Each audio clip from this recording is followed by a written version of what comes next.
할렐루야, 성도 여러분 반갑습니다. 153 성경 통독, 오늘은 제 50일째 되는 날입니다. 오늘은 두 곳을 우리가 보게 되는데요.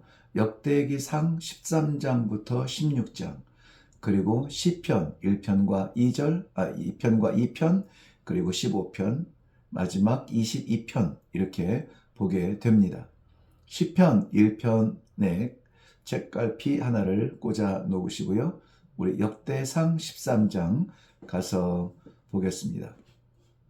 내용을 보면 13장의 제목을 붙인다면 아마 옳은 일, 그러나 옳지 않은 방법, 이렇게 정리하시면 기억이 훨씬 많이 날 것 같은데요.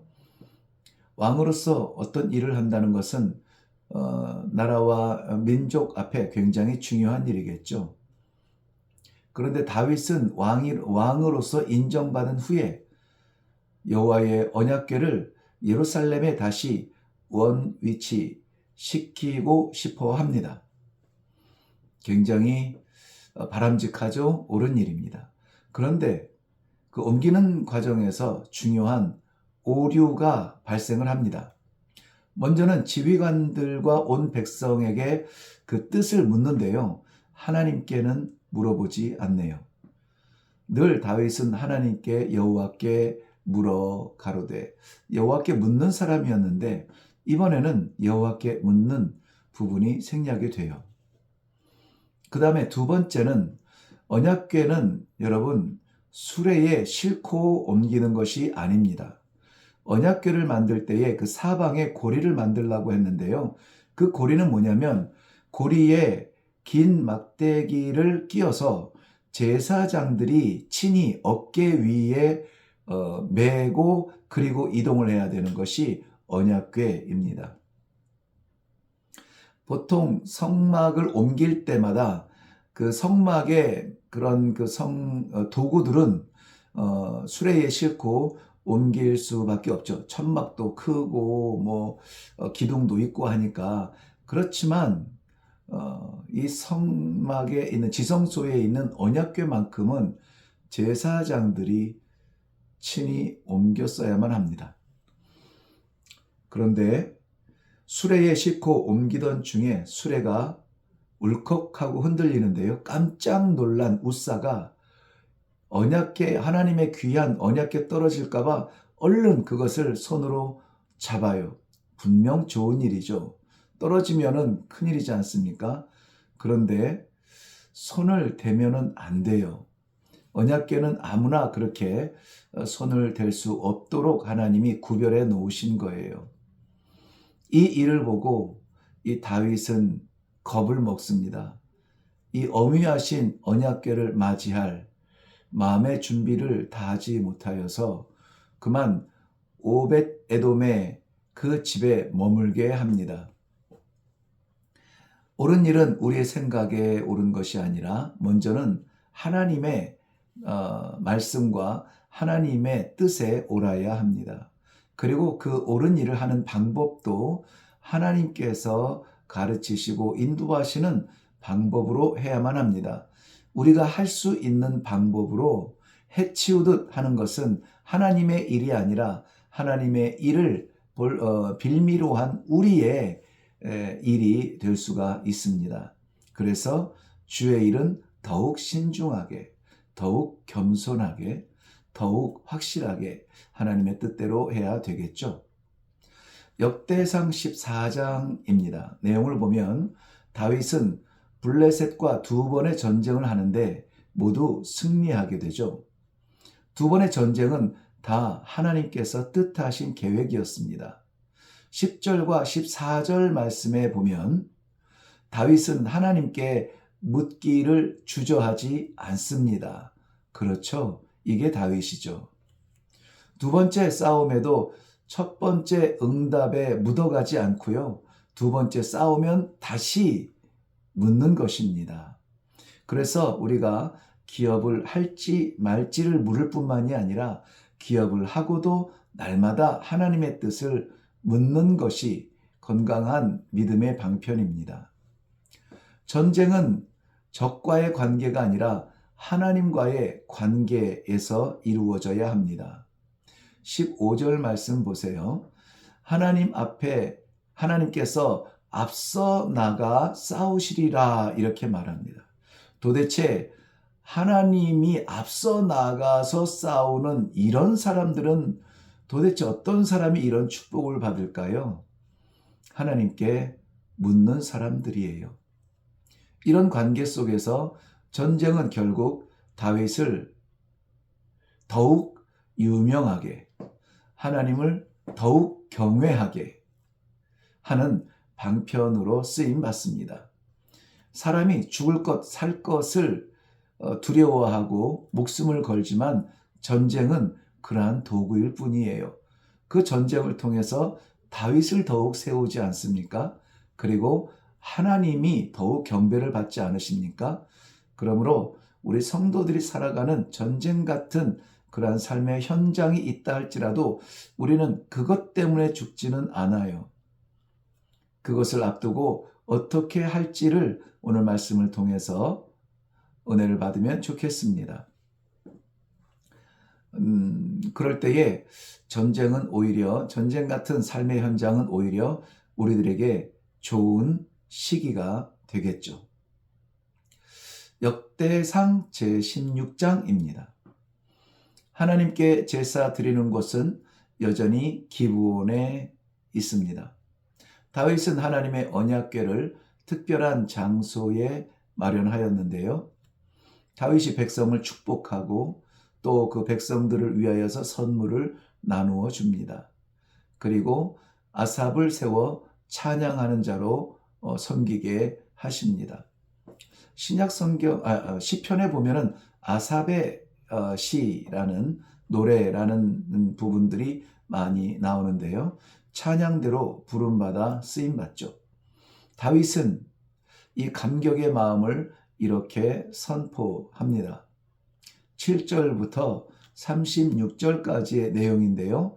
그 내용은 이런 것이죠.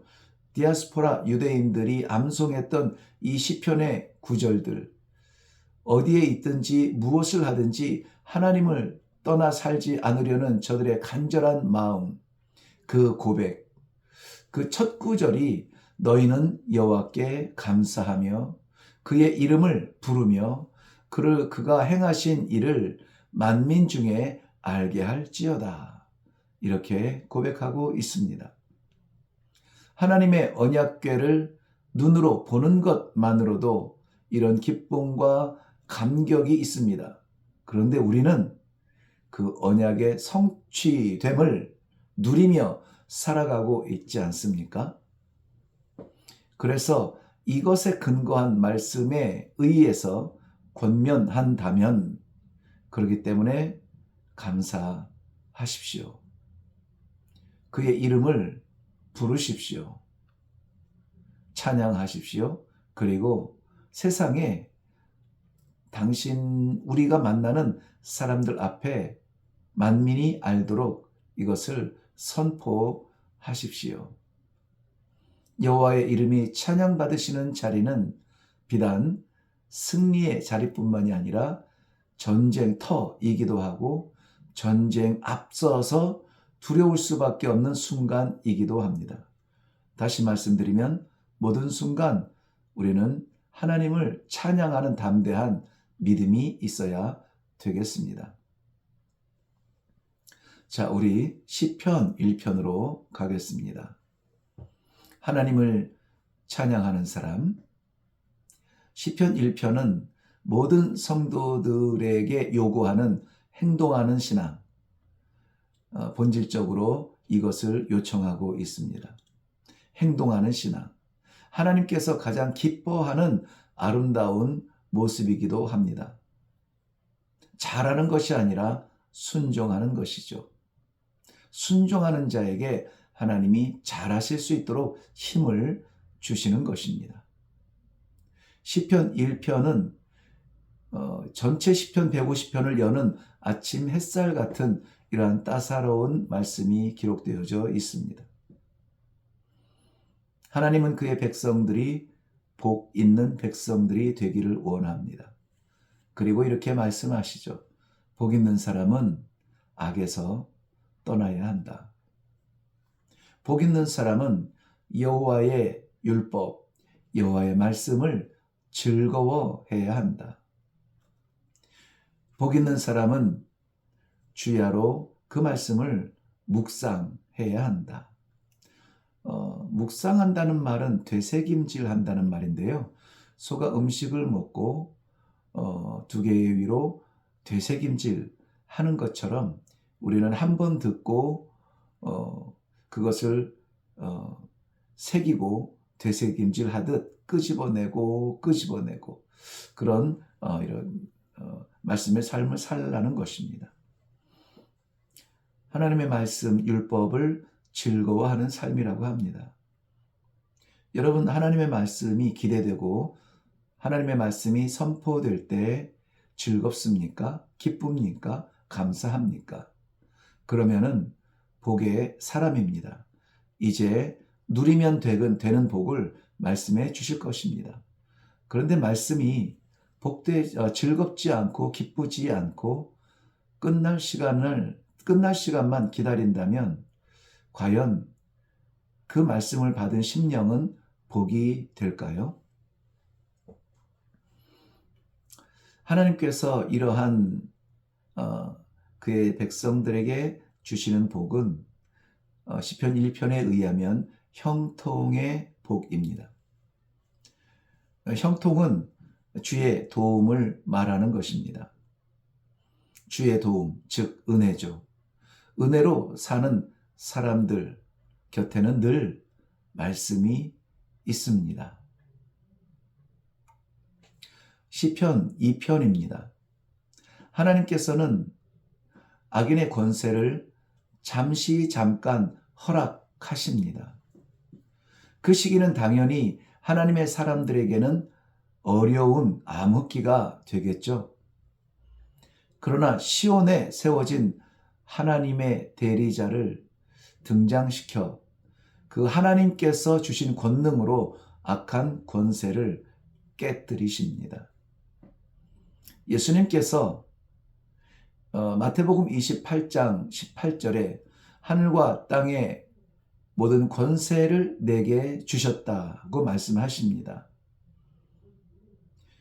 그것은 예수 그리스도의 손에 잡혀있는 이 철장 권세, 쇠몽둥이로 내리치는 그러한 권세 앞에 버틸 수 있는 사탄은 없습니다. 예수 그리스도의 왕권으로 휘두르는 그러한 권세가 우리에게는 힘이 됩니다. 그렇기 때문에 오늘 시편 2편 12절에는 그의 아들에게 입맞추라 이렇게 말씀하고 있죠. 그의 아들에게 오실 메시아 앞에 입맞추라. 왜냐하면 그로 인하여서 우리 죄의 사슬이 깨트려지고 그의 철장으로 인해서 우리를 가로막는 악한 사탄의 권세가 무너졌기 때문입니다. 그래서 이것은 승리의 왕께 드리는 찬양의 예의입니다. 시편 15편으로 건너가 볼까요? 시편 15편의 내용은 우리 잘 아는 대로 주의 장막에 머무를 수 있는 사람의 조건을 설명해 주고 있습니다. 주의 장막이라는 것은 은혜의 장막이고 주의 은혜의 장막은 주의 은혜의 날개처럼 독수리가 그 날개 아래 그의 새끼들을 보호함같이 닭이 그 병아리를 그의 품 안에 보호하는 것 같이 그 품에 머물 수 있는 사람의 조건을 설명해 주고 있는데요. 정직하고 바른 행실을 보이는 자라고 합니다. 특별히 바른 행실을 직접적으로 실질적으로 지적하는 말이죠. 말과 혀, 그 진실을 말하고 또한 허물지 말아야 합니다. 진실을 말하는 것도 정직과 바른 행실의 시작인데요. 그것을 지키고 따라가야 되겠죠. 특별한 것은 여호와의 전에 머물 자라고 표현을 하고 있는데요. 이것은 이웃과의 관계를 강조하고 있다는 사실. 하나님 앞에서 정직하지 않은 사람이 어디 있을까요? 문제는 이웃과의 관계에서 문제인 것이죠. 하나님 앞에 올라와 예배드리는 자들의 모든 모습은 다 아름답습니다. 그들의 삶도 그렇게 아름다워야 할 텐데요. 이것은 결국 삶의 예배와 하나님 앞에 올려드리는 우리의 그 공동체의 예배 모두를 강조하고 있는데요. 그 가운데서 주목한다면은 예배를 강조하고 있습니다. 예배가 예배답게, 예배자가 예배자답게. 여간 부담스러운 말씀이 아닐 수가 없는데요. 그런데 거기에 첨부해서 5절 말씀에 보면은 예배자가 사용해야 될 부의 정당성입니다. 이것도 역시 예배만큼이나 부담스러운 거죠. 내게 주신 것 내 맘대로 쓰면 좋겠는데 그것이 정의롭게 쓰임받기를 기대하시는 하나님께서 우리를 예배자로 부르신다면 우리는 우리의 물질을 우리 맘대로 쓰지 않고 하나님께서 기뻐하시는 일은 무엇입니까? 한 번쯤 묻고 사용한다면 우리는 바르게 쓸 수 있을 것입니다. 시편 22편입니다. 그런데 여러분 시편 22편부터 23, 24편 이것은 다른 내용이 아니고 어떤 면에서는 하나의 시라고 이렇게 구별할 수 있겠습니다. 왜냐하면은 여러분 성경에서 우리가 삼중적 강조하는 내용들이 있잖아요. 동일한 현상과 사건을 가지고 삼중적으로 표현할 때가 있습니다. 그럴 때는 다른 것은 생각할 것도 없이 바로 그 중심에서 말하려고 하는 그 단어를 우리가 꼭 붙들어야 되는데요. 아브라함의 하나님, 이삭의 하나님, 야곱의 하나님. 이스라엘의 역사의 정통성을 말하는 것이 아니라 하나님의 백성이라는 것, 즉 하나님이 중심에 있다는 것을 강조하듯이 시편 22, 23, 24편은 오늘 우리가 22편만 읽게 되겠지만은 그래도 나중에 반복하더라도 23, 24편까지 함께 보아도 굉장히 유익할 것 같은데요. 먼저는 22편입니다. 22편은 예수 그리스도의 구속자 되심, 예수 그리스도가 이 땅에 한번 왔다가 다시 가는 어떤 사람이 아니라 우리의 죄를 구속해 주시는 구세주로서 오셨다. 그의 십자가의 고난으로 약속한 백성들에게는 생명의 길이 열렸다라는 것을 찬양하고 있습니다. 나중에 또 살펴보기를 원하는데요. 23편은 우리 잘 아는 대로 그리스도는 목자, 우리의 목자 되신다 말씀하시죠. 그래서 양들에게 필요한 것은 지형이나 날씨가 아니라 목자입니다. 지형은 거칠어도 목자 때문에 안전하게 갈 수 있죠. 날씨가 꾸물꾸물해도 목자 때문에 피할 수 있고 또 이 초목에 나갈 수 있죠. 양에겐 목자가 최고인데요. 우리 성도에게는 그리스도가 그 목자이시라는 겁니다. 24편에는 그리스도의 주권적인 권위, 주권자 되심을 말하고 있습니다. 우리의 삶의 주인이 우리가 아니라 예수 그리스도라고 하는 것을 믿고 고백하고 선포한다면 우리 안에는 놀라운 변화가 일어날 것입니다. 여러분, 이렇게 우리가 시편을 통해서 기록되어진 것들을 이 시대에서도조차 다 채 이루지 못하고 살아가고 있습니다. 우리의 삶의 구원자, 나의 이 구렁텅이 같은 이러한 깊은 시름의 해결자 누구입니까? 바로 예수 그리스도께서 나의 구속주가 되어 주십니다. 무엇을 통해서요? 십자가 그 고난을 통해서 그렇습니다. 그래서 우리에게는 어떤 일이 일어났나요? 생명의 길이 활짝 열렸던 것입니다. 자, 이러한 내용으로 오늘의 말씀을 우리 묵상했습니다. 그러므로 사랑하는 성도 여러분, 오늘 우리 묵상을 했던 이 모든 것들을 기억하시면서 전쟁터로 나가든 삶의 터전으로 나가든 좋은 자리 나가든 악한 자리, 괴로운 자리에 나가든 우리는 세상을 상대하고 적을 상대하고 골리앗과 블레셋을 상대하는 것이 아니라 하나님을 상대하는 사람, 그런 사람들이 진정한 복 있는 사람이요. 그 말씀 따라 순종하는 사람들이 예비하신 복을 누리는 그러한 사람들이라는 것을 꼭 기억하시고 오늘도 묵상과 함께 하나님의 은혜를 충분히 마음껏 누리시기를 주님의 이름으로 축복합니다. 감사합니다.